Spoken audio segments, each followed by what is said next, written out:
Welcome here to the FWA review, where I'm delighted to be joined by our chairman, Paddy Barclay. The sun is shining, and a moment to reflect on the beautiful glowing tributes that we've had from the world of football for Ralph Ellis. Yeah, well, it's at the Football Writers Association, one of our priorities is trying to maintain ethical standards of journalism in a difficult world, and that's shaped, quite honestly, by journalists like the late Ralph Ellis. But don't take my word for it. Neil Warnock, the Cardiff manager, in his manager's notes for the match against Manchester City at the weekend, made a point of referring to Ralph Ellis, which we and everybody else deeply appreciated. And he said something along the lines of, when Ralph used the phrase off the record, said something was off the record, he meant it. And so Ralph's list of attributes, you know, every box that we would want a football writer to tick, Ralph ticked, and probably number one above those was that Ralph could be trusted. People trusted, managers trusted him.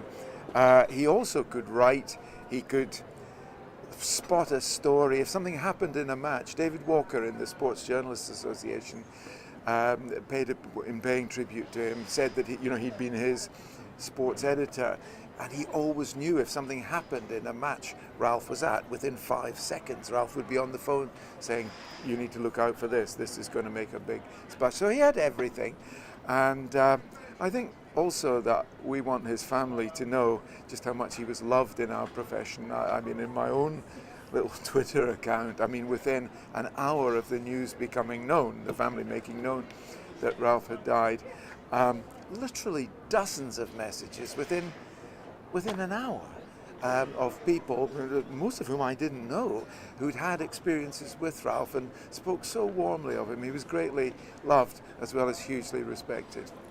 And sadly, before his death, we decided that we would make prostate cancer the FWA charity of the year. Yes, it's. I mean, obviously, we knew that Ralph had been fighting this battle, and it's something that we're very proud to do what we can to alleviate this horrible disease for as long as we can.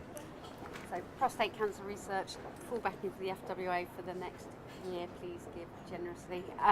We'll move on to the papers, and from one glowing tribute to a moment that really stood out from the weekend. So Alex Ferguson coming into the stands of Old Trafford, and that wonderful moment sight when he punched his fists up in the air. So much energy that he got from that Old Trafford crowd. It was an extraordinary. It was probably the biggest roar at Old Trafford for a few years, and rightly so, in view of what Sir Alex means to that stadium and everybody within it.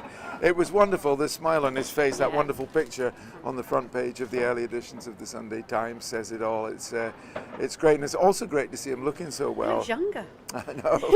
I'm sure he wouldn't have wanted to take a few months break in the way he did, but he really does seem to have made absolutely full recovery, and it was a great occasion, and one to be savoured. Great to see you back, Sir Alex, in the stands where you very much so should be. Moving on, less thrilling, and this is going. Quite pertinent. Should we make it quite pertinent? Part 2 in the saga of Pogba Mourinho, because I think this might get into double figures. Pogba saying we should be playing attack. Now, interestingly, even Jose Mourinho said after that match he'd like his team to be playing much more like Wolves. He is so stressed. Almost agreeing, but Pogba again talking against his manager. Yes, exactly. Mourinho has actually been talking about attack, even after the Spurs match, which Manchester United lost 3-0, as you know. After that match, he said, "Look, I saw shoots of recovery there, you know, in the way we attacked."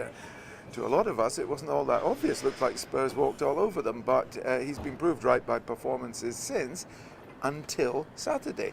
And yet, Pogba still feels that there's not enough people moving for him.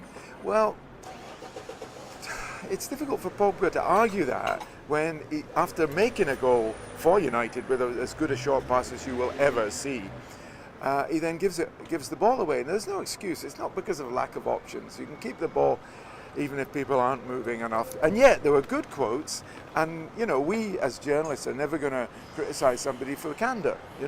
Jose Mourinho might not like it, but we love to hear Paul Pogba say there are not enough options for me to pass, therefore we need a more attacking style. It was riveting stuff. The fact that he pointedly says, when they say, well, what should change, he says, well, you can't ask the players, you have to ask someone else. The manager. He therefore signalled very clearly that it is an issue between him and the manager, So, this is part 2. Let's see how many parts it goes into. Pogba, Mourinho, the egos. Now, the next headline, we're in Bar Italia. Thank you very much for having us. And who would have imagined that it would be West Ham that would do the Italian job on Sarri, and then he's run his perfect record. That was a big surprise. In fact, they really should have won it. Yarmolenko should have buried that chance. Yeah, absolutely. It was a great chance. How he missed that, I don't know. I mean, when I played, I used to miss those, but that was because I was useless. Yarmolenko's a brilliant player. I don't know how he did it. It was actually a very good defensive header. Yes. The trouble is, he was an attacker. But West Ham, actually, there was a really big revival after the incredibly impressive and surprising win at Everton. Pellegrini really appears to be getting things together. And Sarri, that's since the first time since he came to England that he's experienced such frustration. And it was but really it was all about West Ham, as you say. It really wasn't. Actually, nice to see Sir Alex smiling, but the post-match interview of Pellegrini, I got a big smile from him, and that is unusual, and it wasn't nice to see. But he knows he's got a nice smile, because it surprises you, another man that will be smiling, who's been under phenomenal pressure, it's checkmate. It will all be about Lacazette and Aubameyang, but let's, under fire, John crossed the mirror giving him a 9. At 10 for his performance, and well deserved. There have been signs of better Czech aging really for the last couple of years. It's inevitable, but the way we, whether we're journalists, whether we're members of the public, whether we're fans, we always look for signs of slowing down as soon as someone reaches a certain age, even a goalkeeper. And Czech's a heavy lad, and it is difficult. But it was great to see the quality for which Arsenal bought him, which is leadership. He was. You want your big players to stand up, and he stood up big time. I thought he was fantastic, and he's such a great man. We had him at the Football Writers Association tribute to Didier Drogba a few years ago, and he just charmed everybody. Made a brilliant speech, a supercharged speech, a turbocharged speech, and he's a great lad, and long may he keep defying the likes of us. Talking of defying the likes of us, rant warning, it's all I have to say, because Kane ends the pain, Charlie Wyatt, and you rather think that what we're about to talk about has been all deliberately to let Harry stay out of the headlines, and that's Pochettino in this past week. Cue rant. Well, Pochettino used very politely, as always, used the word respect. When he talked about there must be respect for his players. And we were talking about a couple of players that had been, the journalist was talking about a couple of players that had been left out. Perfectly reasonable question. It doesn't imply disrespect. We know that. But he rather defensively used that, which led to a debate about, can you write about football if you haven't played it to a particularly high level? Well, it's an old debate, quite honestly. It should have been put to bed years ago. In 1994 World Cup final, it was won by Carlos Alberto Pereira, never kicked a professional ball in his life.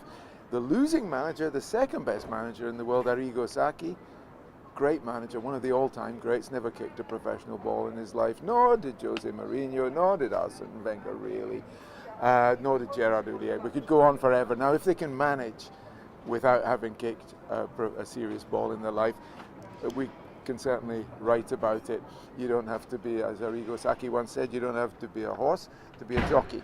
But Pochettino did kind of get into that. Barney Roney wrote a particularly good piece in The Guardian, FWA member Barney Roney, very good piece, basically ridiculing the idea that there's not a place for the person who's played the game at the highest level as well as a place for them, which obviously there is.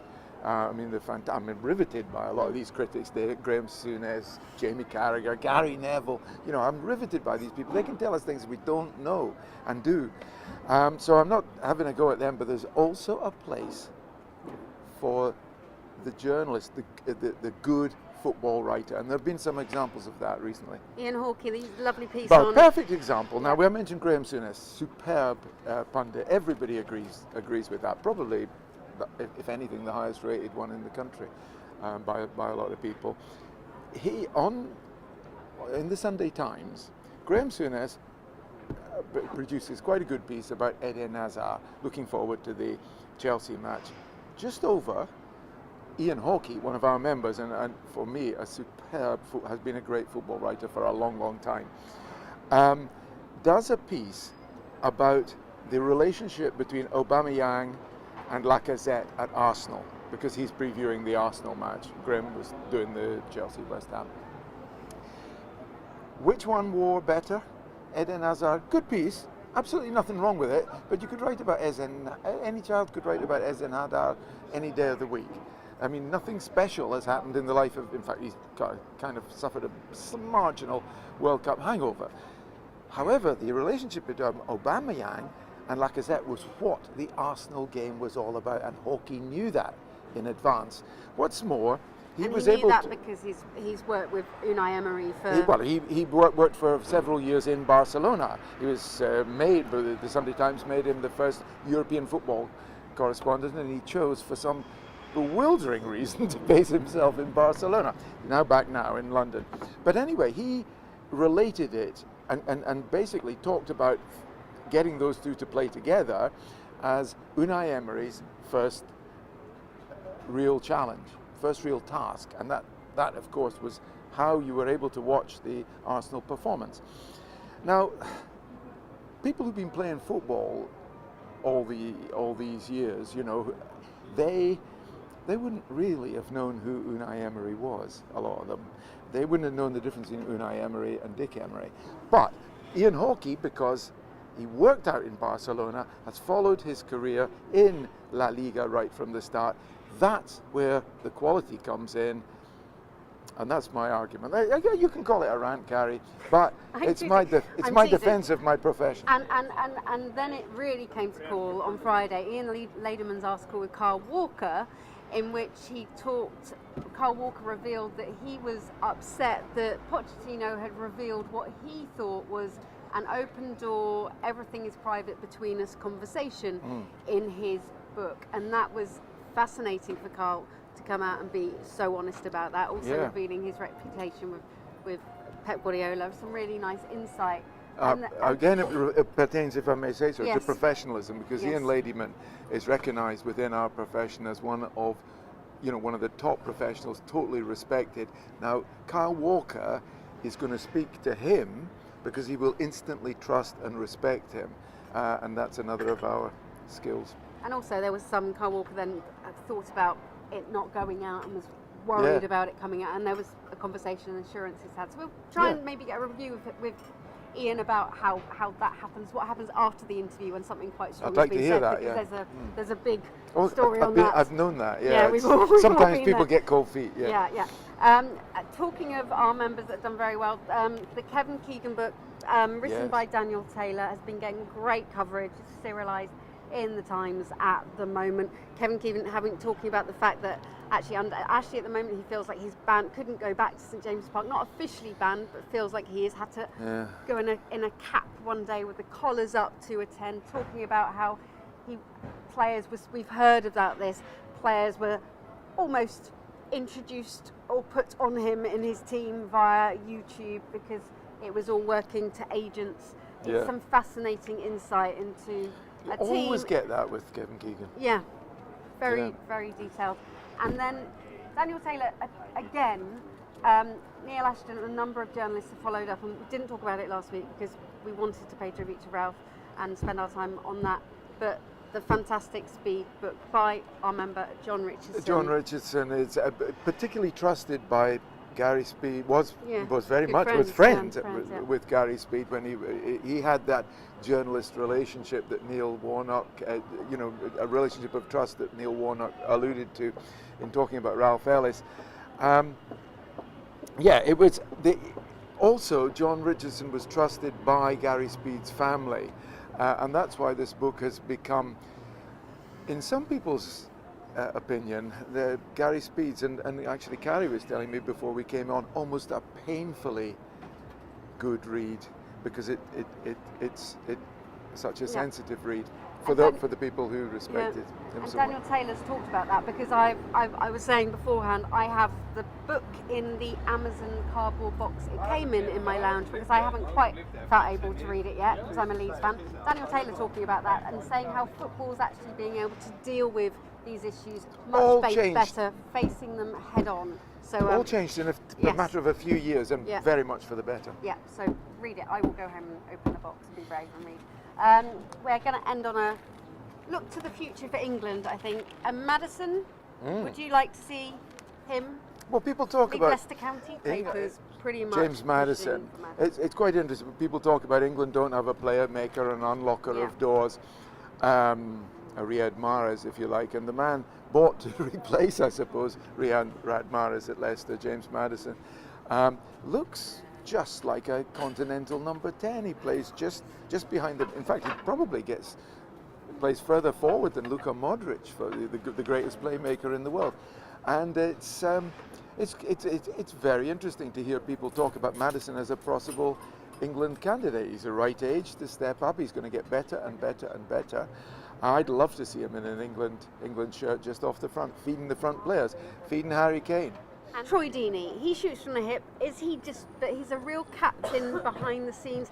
He's a good footballer. Age obviously is an issue, but if he's happy to be a stopgap, should Southgate give him that opportunity to put on an England shirt? Well, I mean, it would depend on the situation. I certainly wouldn't rule out any English footballer who can play, and Troy Deeney comes into that category. Just because he looks fierce doesn't mean he's not a good thinker. He can play all right, but I would say that England under Southgate has been about youth.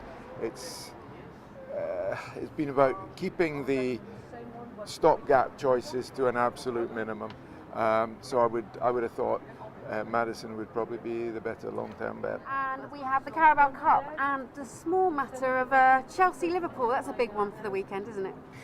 First title decider of the season. A few of those already, haven't we? Man City fans are going to love that. Yeah, that's going to be huge. Stay tuned to the FWA review. We'll be back next week. Podcasts and everything to watch out for on www.footballwriters.co.uk. Thanks for joining us, Paddy. Pleasure, Carrie. Thank you. Bye-bye.